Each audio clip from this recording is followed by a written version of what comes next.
We have some requests for funding from some outside agencies like EMS that could get on the table at that point as well, and any other issues that you would have. We set it up this way so that there's an opportunity for another workshop before we adopt it on the 9th. So December 2nd, you'll see up here, we have, quotes kind of if needed. And if we needed to get together again, we could.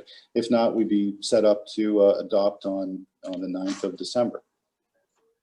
Any questions on the process of what we're going through?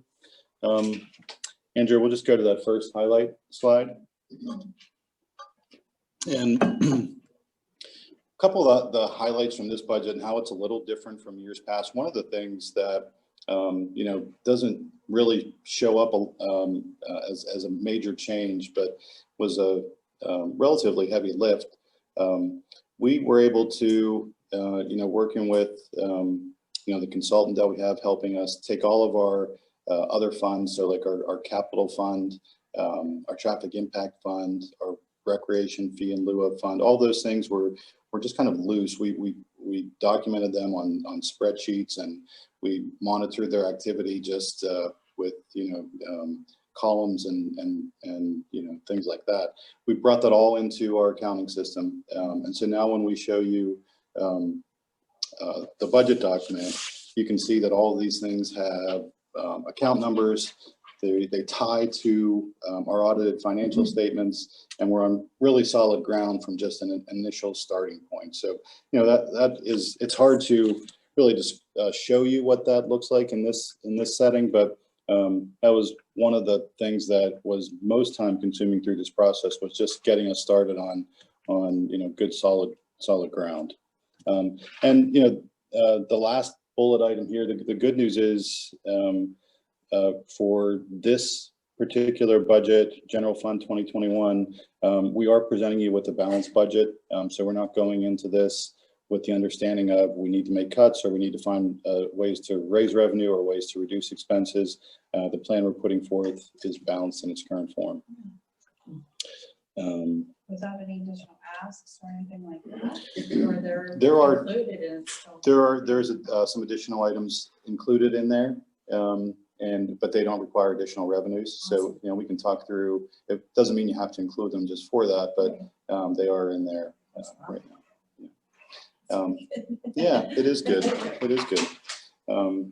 Next slide, Andrea, we're on the second highlight slide. Just some things to think about. These are kind of assumptions or starting points for this budget. When we talk about our largest sources of revenue in the general fund, these are our real estate taxes and our earned income taxes. When we look at our trends over time, we were fortunate to see these things grow. On the real estate, like 5-6% annually. The earned income probably about 3% or more annually.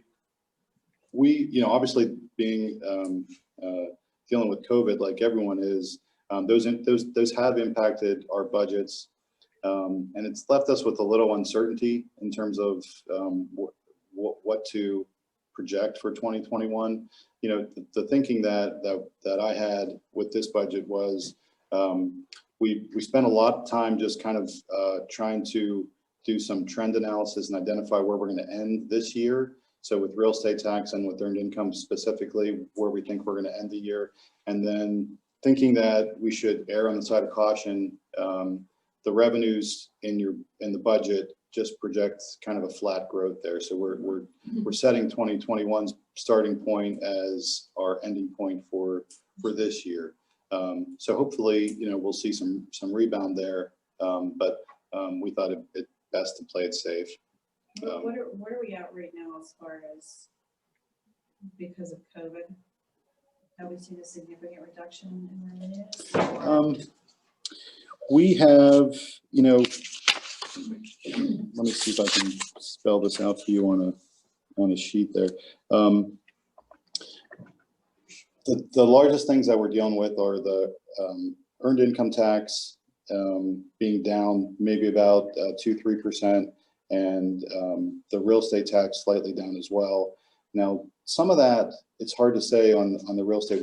Remember we moved the deadlines, and we kind of waived any penalties until the end of the year. So there's still a chance that we're going to capture some of the real estate revenue before year end. And the other bit of good news is we received CARES Act money of $150,000. So from a budget standpoint, we're probably going to land really close to our budget projections. The only caveat is, typically because we budget conservatively, we see revenues kind of creep over those budget marks, and then we have a healthy year-end surplus that we roll into fund balance. So I think we're going to hit those budget marks, but I don't think we're going to have the luxury of that year-end fund balance that we normally would.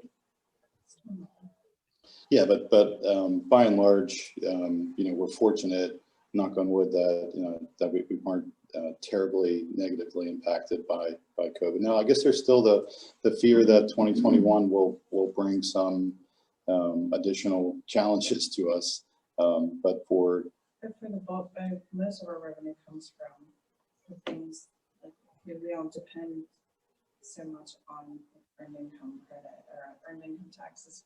We don't have a lot of business yet, so. Yeah.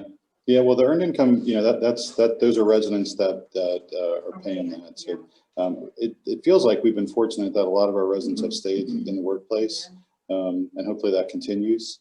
But we are not projecting that to go up next year. We're projecting it to end where we're landing this year. The other assumptions we're making in this budget are that so from the revenue standpoint, we're being conservative and saying we're going to land where we are at the end of this year. But on the expenditure side, we're being a little more optimistic, and I guess it is also a conservative way to budget. But we're thinking that for things like our programming and events, we're making assumptions that we're going to be able to move forward with those things. So we're actually planning in the budget. We're ramping up some of our events like Community Day and other outdoor gatherings that we've had, thinking that if we're able to have them, let's have them be a little more robust than they have been in years past, just because we've had a year off. And also budgeting for the return of training and continuing education for police and for admin and for the board as well. So those are the assumptions we're making heading into the year. Andrea, next slide that says financial trends on it. This just speaks a little bit to, this is hard to read. Let me blow that up a little bit. This just speaks to some of those trends that I was talking about. Now this slide shows those amounts in 100,000. So for example, when we show 12,163, that's 12,163,000. So if you just look at our revenues, 17 actuals, 18 actuals, 19 actuals, you see we're typically seeing 5-6% increases there. Our estimate for the year end is down about 1.3%. So that was really what your question was before, Dwayne, of how are we ending the year. Looks like, maybe down about 1% from where we typically would be. And moving forward into 2021, I said flat, but that 1.8% is relatively flat. But that's where we're anticipating ending the year. Next slide, we'll get into departments a little bit here. First one up being the police department. Police department is our largest budgetary item.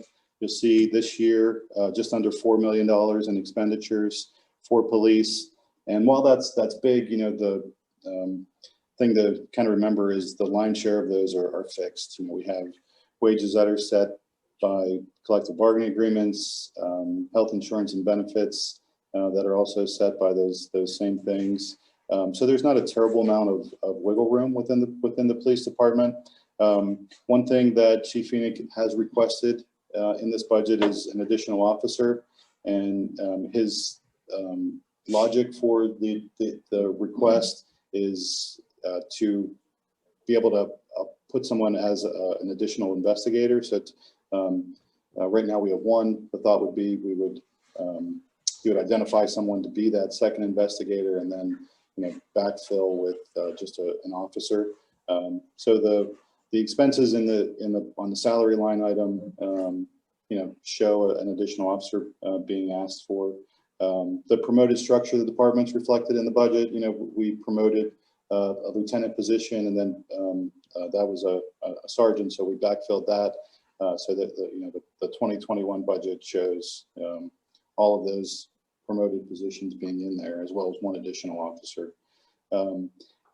One thing that's changed slightly, and if you were to look at the breakdown on the police side, it is an increase from last year of about 4.5% from 2021 compared to 2020. One thing that is making up for that in addition to that additional officer, when we did our capital budget this year, we made a kind of a policy decision to not include the police vehicles in the capital budget, but to move them into the operating budget. Thought being there, while they meet the cost threshold of being a capital asset, we're replacing them at a rate that it probably warrants putting them in the operating budget. So that hadn't been the case before. So there's $75,000 budgeted in the general fund budget for police vehicles as opposed to the capital. So that is making that number look a little higher, but that's one of the explanations. So basically status quo in the police department with the exception of that additional officer.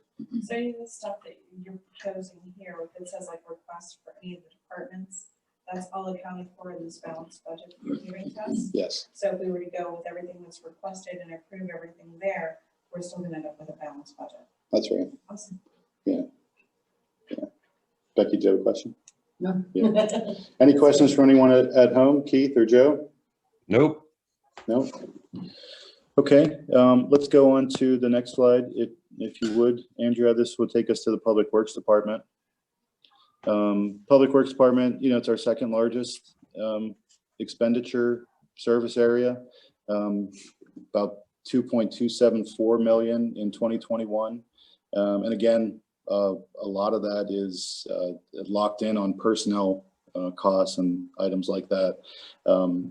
I included, while that is a capital item, I want you to know what we're setting the road program budget at 1.5 for this year. You might recall we went through this last year and talked about how we didn't spend what we wanted to in 18 and 19 and ramped up this year. It looks like we're gonna end our year really close to what we had budgeted, right around that $2 million number, maybe even slightly higher. And they complete the list? They are still working on the list. The roads that are left that they believe, if weather holds out, they'll be able to get to. Forest Ridge and Newberry are remaining. They got Lakemont done. They got Sterling Ridge done, a handful of the other ones, and those two are remaining. But those have all been milled where needed. The adjustments were made. Yeah, they're paving over there. Yeah. So hopefully we'll get all those knocked out. Whatever falls off, if something falls off, we'll make a priority for next year. But it did seem to work well this year to focus on the paving as opposed to the tar and chipping, and we'll look to stay there. One of the reasons why we wanted to bring that down to 1.5 million from 2, I think it just seems like a more manageable program. Getting it up to 2 really stresses us a little bit from the adjustments that the Public Works have to make, and the individual concerns with driveway adjustments and other restoration type work on the homes can be really time consuming. Well, we always had it set at 1 million, so 1.5 was so generous. Yeah. And we're playing catch up. You have it with the Public Works, but I thought that was part of the engineering department. Yes, no. It shows up in the 5-year capital plan, and it kind of overlaps on both, right? I mean, it wouldn't be a general fund Public Works item. I included it here largely because when we met last year, this was a focal point, and it kind of fell under Public Works. It does overlap with Public Works in that we're asking these guys to do a lot of the prep work. So, you know, we have our potential list of next year's roads, and we want, you know, we think we can start that. Doesn't have to necessarily start right before they pave. We can do some of those inlet adjustments and other things that we ask Public Works to do in the winter months if we're not having snow, or in the spring whenever the weather breaks. So it does overlap there. Now there is engineering expense that goes with that. This year we used Leonard Smith to help us prepare the bid specs. That they did the meets and bounds of the roadway and any of the technical things that went with the bid package, and we'll likely continue that practice. I think it really worked well having a third party involved like that to help us get the contract documents where they need to be, to hold the contractor's feet to the fire. You know, we've instilled what's the word? There's penalties for delays. That's baked into the contract. And I think it was better quality control too. Yeah. Pay a little bit for it, but I think it's worth it.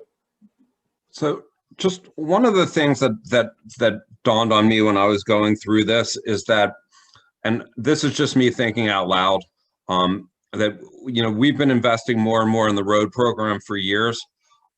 So I don't really know the current status of the roads. I know that when we started this, were a lot of roads that were kind of an emergency status, and that we've spent a lot of money year after year on it. I just don't know if we're in the position where we need to prioritize that 1.5 million next year for the roads still or not. I mean, if it's, you know, if there's budgetary constraints next year that we didn't have before, that was something that we've always been trying to do, but it's something that, you know, we've picked up over time that doesn't necessarily have to be that big a chunk of the budget if it can't be. It's just something that I was thinking, but I just wanted to say that out loud in case anybody else is thinking that same way. Million earmarks. Or if they're not, no big deal. We're probably not at a point where we can ratchet it down yet. I mean, we've got a lot of roads paved this year, but, you know, we're still not probably where we want to be. One thing that we probably should do is, a few years back, you know, the township had kind of a comprehensive road study. We graded each road. They were all measured. We should just update that, and then we can use that update to give us a look, whether it be 5 or 10 years ahead of how much we'll have to pay to get caught up. And I think probably what we'll find is it's going to tell you that 1.5 may not be enough, but I think that if we address the worst of the roads, which we basically have done, then we should be able to get by with a maintenance budget of about 1.5 each year. Okay. I mean, I wasn't just sure if we had addressed the worst of the roads yet, and it was not as big an issue as when we started spending that much money on it or not. But if it is, obviously I don't, you know, have any issue with continuing to spend the money on it. I think it's been good. It's just, you know, it's something that we started like 4 or 5 years ago that I think is one of the things that we should continue to evaluate, like you said, with the plan. Yeah. Our goal will be, when we get back together with you, whether at the regular meeting or the next workshop, is to have spend some time looking at that road list, updating it with roads that have been paved, and you know, showing you what it looks like moving forward. Cool. Here we hadn't even completed 2018, correct? We were down 2018, we were down 2019 this year. So at the end of this season, if they get through the list that they have, will that complete us up through 2020 with nothing outstanding?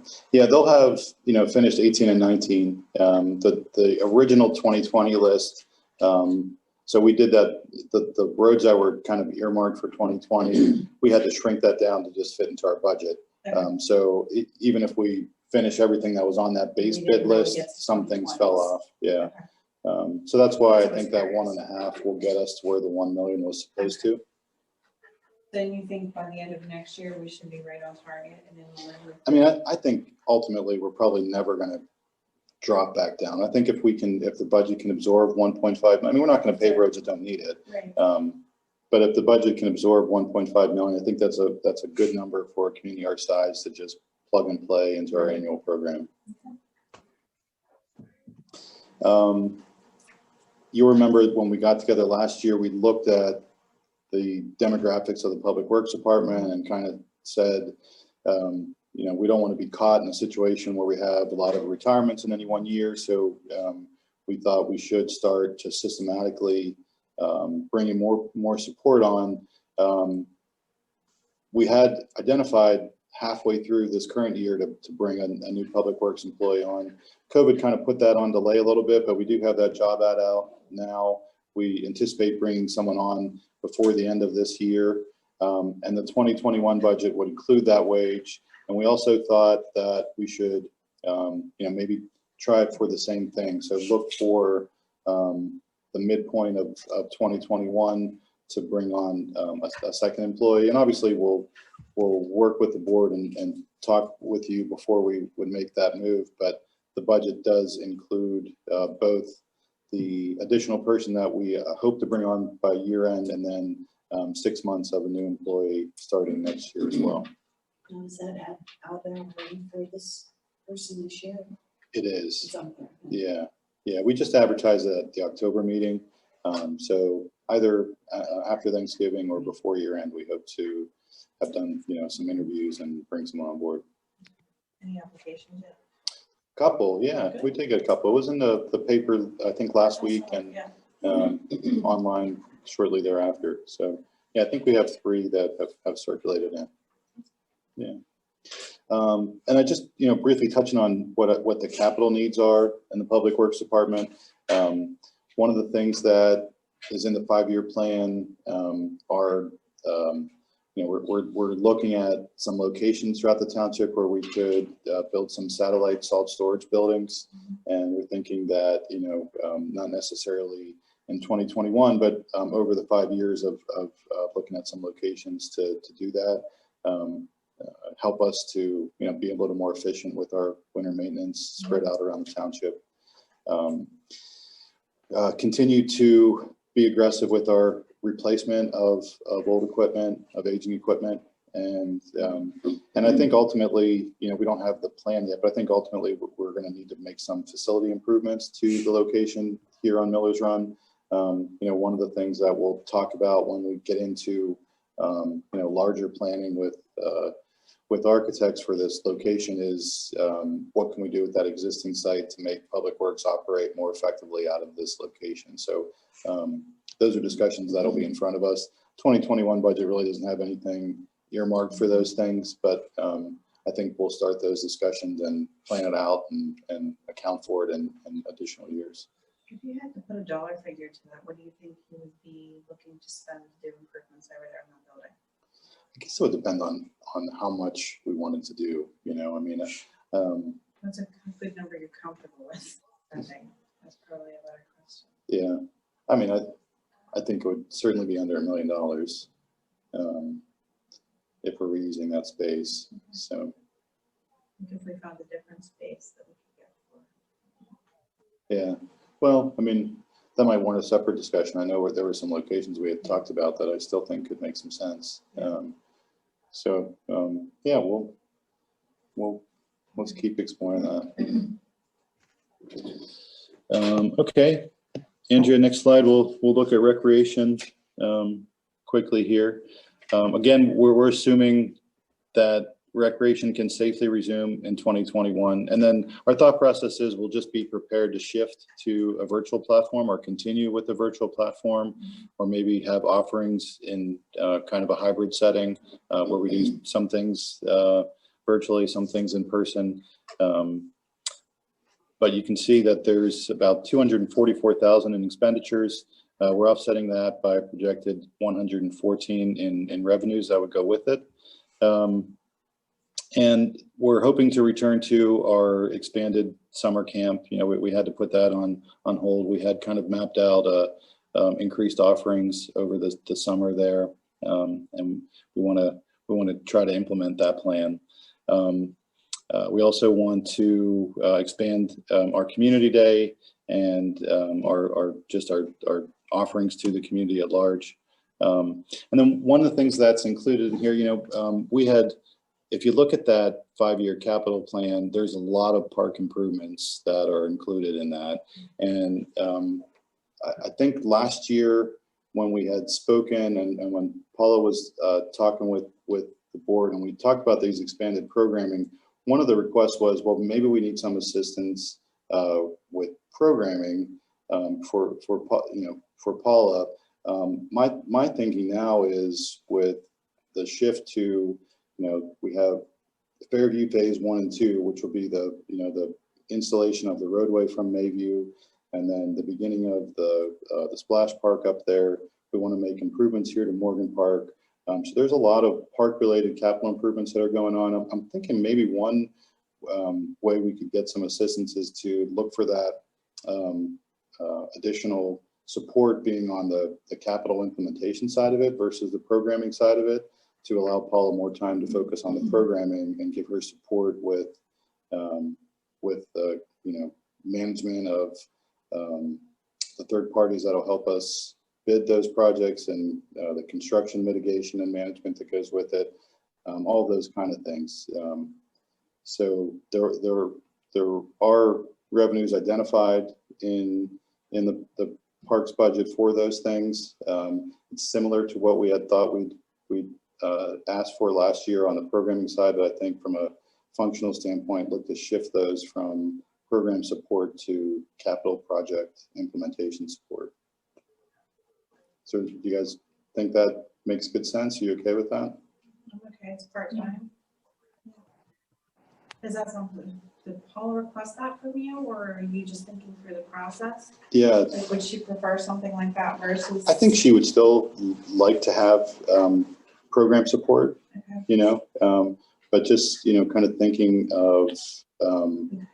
once we get those amenities built, I think we can expand our program offerings then. And so maybe the timing of it would be assistance with capital implementation. Once we have more venues and more facilities out there, then look to bring her some support to expand the programming that goes with it. Okay. Any questions from anyone on that at home? Nope. Okay. Next slide. These are, I just tried to highlight some bullet things of things that I would call discretionary, or things that we want, the board ultimately to have a comfort level with.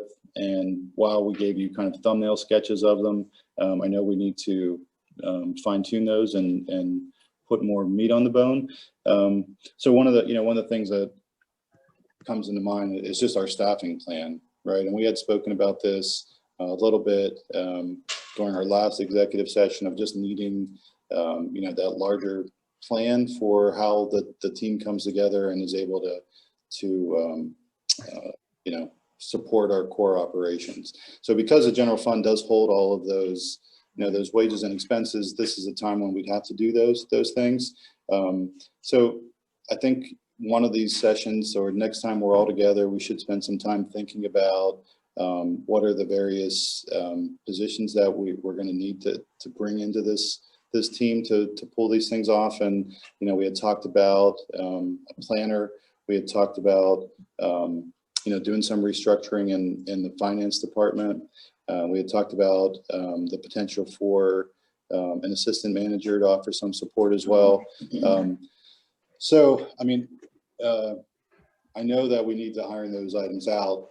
From a budgeting standpoint, I threw some rough numbers into this budget and included the expenses for them under the executive administration in your budget there, just so we have the ability to do that, to see if it fits in our budget. And under this current scenario, those things do fit. So I think we just got to prioritize what our direction is, and move forward with our search and our onboarding and all that kind of stuff. So I think to get where we need to go in 2021, we're going to need some additional support. And I think we're all in agreement of what those look like. The things that we really haven't had too much discussion on are, the additional police officer, the additional public works laborer. I know Commissioner Malash isn't with us tonight. I'm sure she might want to see, just a little more detail on what kind of work those new positions will be doing, highlight within the budget where those fit, so we can get into those discussions. But those are the things that I think are discretionary, in that you guys really have the say of whether you want to include that, or whether you think that the timing isn't quite right or is right. So maybe between now and the next time we're together at our November meeting, whether through email or phone calls or whatever, if you guys have thoughts on what you'd like to see to justify it, we can start pulling that together, and then we'll be prepared to bring that forward to you on the 11th. Well, have you had talks with like Butch and the chief about bringing these people on, or are these just assumptions you're making? No, on the Public Works and Police, those came from the chief and from Butch, so those weren't from me. The ones that I would have brought forward would be the planning director, changes in finance, and assistant manager. What are your thoughts on the additional detective and Public Works? Well, I think on the police side, I think rather than just, I like that the chief's looking at how he can add staff to not just help us patrol more, but to help us, offer more specialty services and provide like a higher level service to the community. So, I mean, I'm really not in a position to evaluate the workload that the current investigator has, but, in talking with the chief, it sounds like he has more work than he can pull off by himself. So it sounds like it's needed. On the Public Works side, I do think that it's the prudent thing to do is to, keep bringing people on. And I think, 1 a year is a good target for us. And then, we kind of evaluate before we go out and make sure that it's the right time, and keep looking at the makeup of our staff and seeing if anything changed with our assumptions in terms of when people might retire or might not retire. We have to have dialogues with our employees and make sure that it's not a surprise when they go, or we're not assuming things that aren't true. So we have to find ways to keep that discussion going with them. Any police officers or Public Works staff close to retirement? Public Works for sure. Police, on the Public Works side, I think there's, outside of the three, Admin, right? the admin, I think there's probably 5 that will be age 62 in the next 3 years. Okay. So that's probably why we want to keep chipping away at it. And when you say restructuring of departments, planning, finance, assistant manager, are those 3 positions that you would like to hire, or is that just a thought right now? Planning, they're definitely positions we'd like to hire, right? So on the planning side, I think that bringing in someone as a director of planning will help us, be responsible for everything related to land development that go to the Planning Commission, with variances that go to the Zoning Hearing Board, and just be that quarterback in the office that can point people in the right direction, can shepherd people that have questions about their applications. Because I think the demand for those types of applications, I think, is going to be steady, if not increase, right? And I think that person there will be a great front person that's going to take somebody with a project the minute they decide they're going to do a project, like your house. We didn't have somebody like that. They even know everything you need to do prior to you getting to the point where you got stuck. I think the planning director can also help us with our marketing as well, because they'll be the first person to meet those businesses and say, okay, so here's what we expect of you, and kind of just lay that all out. I think it'll be great. So are these people that you want to bring on sooner than later, or what is the plan for that? Like, Personally, 2021? I'd like to see them in before we hit that new building. So when we hit that new building, we're up, we're running, and well, good. Then everybody has their office, we're structured, we're set, we're ready to go. Where people are gonna go. Yeah. So this is sooner than later to get these. I mean, I'd like to, we've accounted for them in the 2021 budget. So, I think we, with the planner, I'd like to go to market to that, soon, if not immediately, then first quarter of next year. On the finance side, I think what the relationship we have with the consultant seems to be working pretty well, and we do have a person in-house that has been, stepping up their responsibilities. So when I talk about adjustments there, it's not necessarily bringing in new people, it's just new roles and using a third party in some capacity.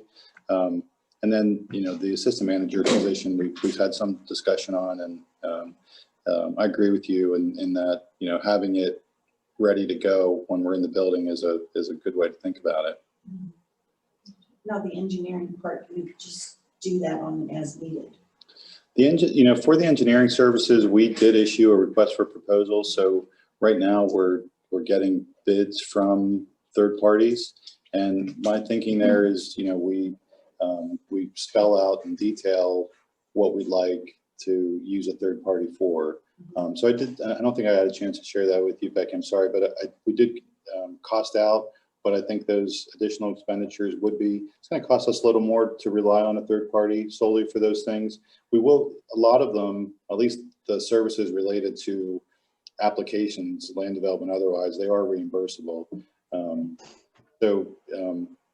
We did account for those additional expenses in this budget, but in the coming months here, I think we'll have to get the board together, do some interviews with the firms that have applied, and make a decision onto what we're comfortable with. So if we can kind of tie that together with the planner, that would make some sense to me.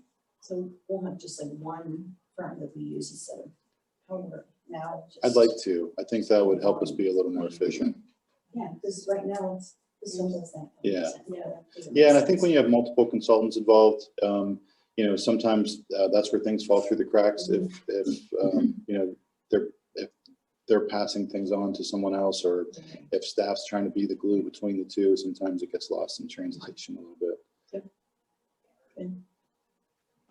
The other things that are discretionary are the contributions to our volunteer fire departments and the library. And I mentioned EMS. We did get a written request. I'll share it with the board from Southbridge for support. So something to consider as well, if we can make it fit, and if you think there's a logic behind it, then because we've never done that before, right?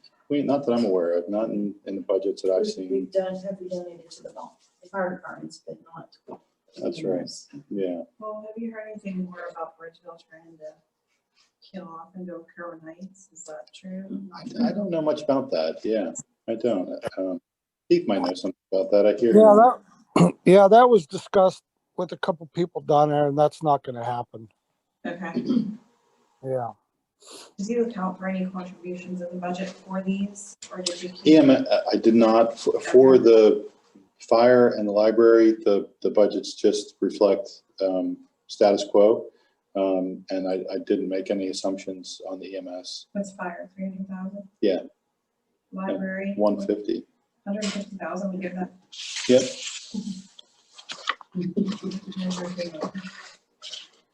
Not complaining. We got national recognition from them. Did you see that? No. You didn't see that? For the library? Yeah. Where did it come from? How sent it to me? It's about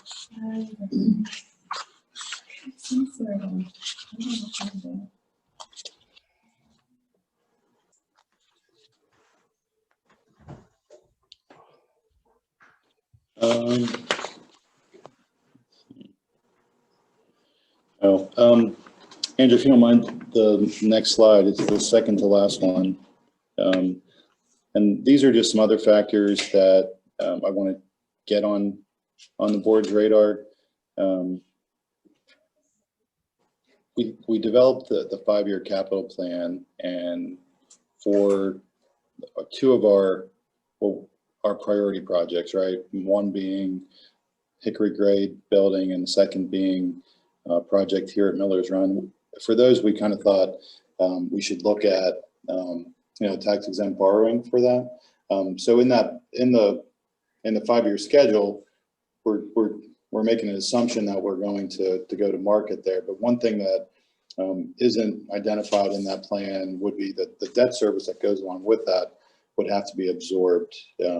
So while, when you're lining up just the borrowed money and the expense, they're kind of pass-throughs, but when we're talking about borrowings of the size that we probably need, the debt service is going to be substantial, and it may be something that is going to have to come with additional tax dollars, right?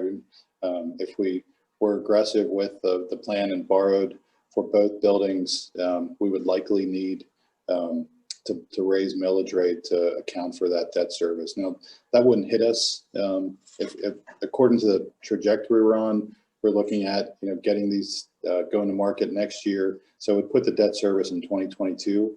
But it's just something to consider, right? And then lastly, that the 5-year capital plan that we showed you, it is aggressive, and it does bring down our fund balance from, when we put that together, we're always assuming that we, stick with our fund balance policy and have 10% of our general fund expenditures available in a capital reserve. So we don't want to violate that. But I guess the question is, are we comfortable with draining it from its current levels to that point? And, we want the things in the capital plan because we think we want those amenities and we've studied them and the timing feels good, but just want to make sure there's a comfort level with bringing that down. So that's just some food for thought. So really now's the time for questions, if you have any. Joe, anything on your mind? No, I'm good. Yeah. Anything you'd like to see that wasn't covered tonight? I can't think of anything. Thank you. Okay. How about you, Keith? No, I'm just trying to wrap it all around my head right now. Yeah, and you guys aren't here. I've been trying to do that for a long time here, Keith. I don't know if it's going to get any easier with the budget. Okay. I'll shoot you guys an email that just has our master spreadsheet so you can see all the line items that make up these things. This way you have a little more depth to what we're talking about. I gave copies to Gwen and to Becky here, but I'll make sure you guys get them as well. Hey, John, can you resend that 5-year plan? Absolutely. Yeah, Yep. please. Thank you. Yeah, no problem. Potential need for tax increase to support debt service. What kind of tax increase do you think it would look like? Yeah, I mean, it's hard to say until we know the amount we're going to borrow. And when we look at that 5-year budget, I made some just assumptions of how much we would borrow. Not if it's close or not close, but $7 million on the building. But when you think about the building, the first money in is going to be Star City money. So there's $4 million there, which leaves about $3 million left that we could potentially finance. And then for something on this site, I feel like it's going to sound too big, but I thought 20 million was in. No, that's where my head is. Okay, so I'm not shock factor, but okay. So that's what I was preparing. I did some, just some really rough calculations to try to determine what debt service would look like on 20 million. Why is it so much more here than the building up there now? I just think it'll be larger, and I think it's going to require demo. And maybe if we do something public works related there, maybe we have to do something with the salt storage building. And I think square footage wise, it'll be a bigger building. That's just a number I came up with. Yeah, and probably would have more build out to it if we're talking about potentially recreation and whatnot. But all that is in front of us. If those numbers held true, then I think that debt service would probably be close to $1 million a year. Yeah. Or cut down our paving program to $1 million. Yeah, and we're right. at $500,000, and then we'll Yeah. get to $500,000. Yeah, right.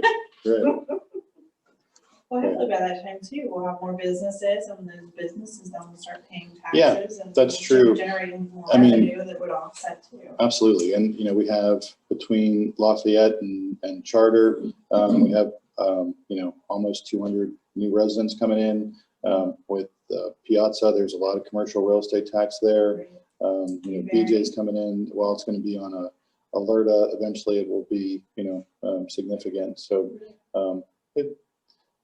It's all, I mean, you can see we were able to do a lot of these things Without anything right now. without running a deficit and without even really accounting for growth. So I mean, that's all good news. I mean, I don't want to overstate that. That is really good. Did the EMS request a specific dollar amount, or they're just asking for support?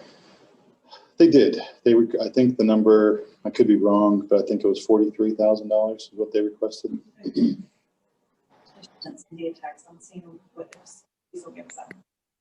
They included that in their letter. They Did gave they? us, Okay. and I'll share it with you. I should have brought it. They gave us what Cecil's contribution is, and then they kind of took that contribution and divided it by, residents and then did the same here. exactly, yeah. Yeah, so it's under, I'm sure that number is less, 40, they're not giving 43, but they're a smaller contribution towards Cecil's that. smaller than us. I think so, from a population, according, Oh, no. Yeah. I got this.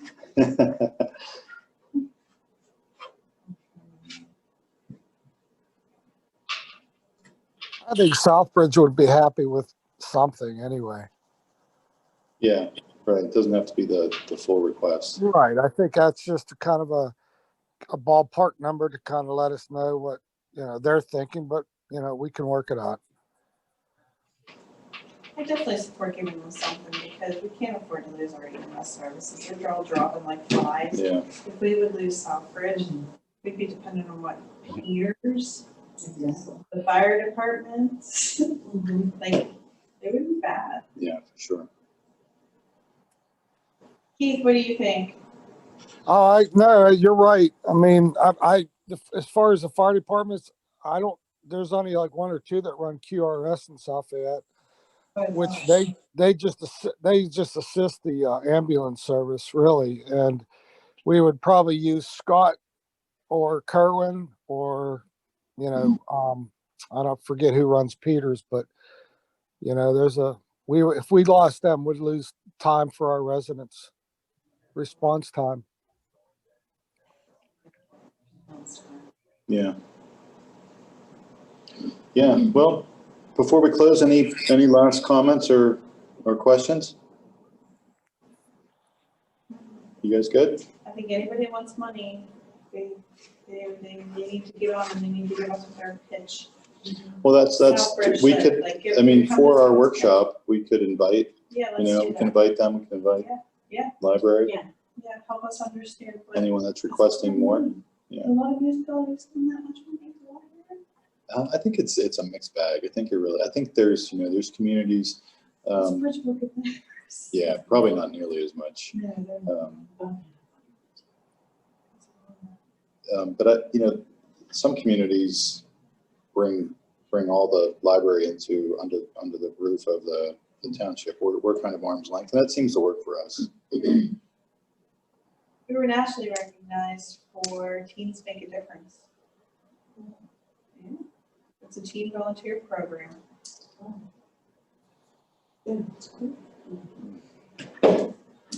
Okay, well, we'll continue to refine this. I'll shoot out to you guys this detail in spreadsheet so you have them both electronically and hard copy. And, reach out to me whenever with questions, and we'll be ready for the 11th with a presentation on this with maybe a little more detail on the new things that were added. And we'll try to give some justification to them as well and see what you guys think. John, one thing is about the veterans thing. Now, do you think there's money to be accessed or acquired? Yeah, that's under. Yeah, I mean, I mentioned that the budget's balanced. Reality is there's a little bit of a surplus there right now. So, So I don't know, how much do you think something like this would cost us? I think we'd have to spell out what the project is. It might not cost us much at all. We really haven't said whether it's going to be what it's going to be. Yeah. Oh, one thing that I glanced over this, but within the budget for the commissioners, You've generally kept a line item with a really small amount of money, like $1,500 for like community relations, you call it. What is that? Yeah, I don't know what you've done with it. I think in the past you guys have maybe put your heads together, made donations somewhere or something, but maybe for a project like this, I made that a $10,000 line item as opposed to 1,500, just so you could do something of a little bit of scale. So that might be where your veterans project comes into play. Good. Okay. And we're getting together, what, next week to talk through that? November 5th, I think. Yeah. I had mentioned to one of she's. Do you want to hear what your hands look like? I don't know yet. I want, Have you like searched other places about them and that's why I've seen everything fires. Don't like that. Because you really can't, you just can drive by and see it. I want to be able to go somewhere and actually be able to park and access it, but yeah, we'll talk about it. We'll talk about it. look up at Buffalo, who is Buffalo, they have phenomenal. All right, guys, I think we're ready to conclude this meeting unless you guys have questions at home. You want me to report that? No questions for me. All I'm right. ready to conclude. Hey, thanks for participating, Joe and Keith. I appreciate it. Andrea, thanks Sure. for Thanks for doing it, man. That was really informative and quick. Yeah, thanks, and John. Hey, excellent. can you forward that email for me? I sent you with the estimate for that memorial, that vets. You mean to the board? Yeah, can you send that to everybody? I mean, I think Joe, I didn't get a chance to talk to, but to let him know what was going on with it. But if you could send that, I'd appreciate it. Sure, be happy to. All right, thank you, sir. All right, guys, everyone have a good night. All right, good night, all. Night.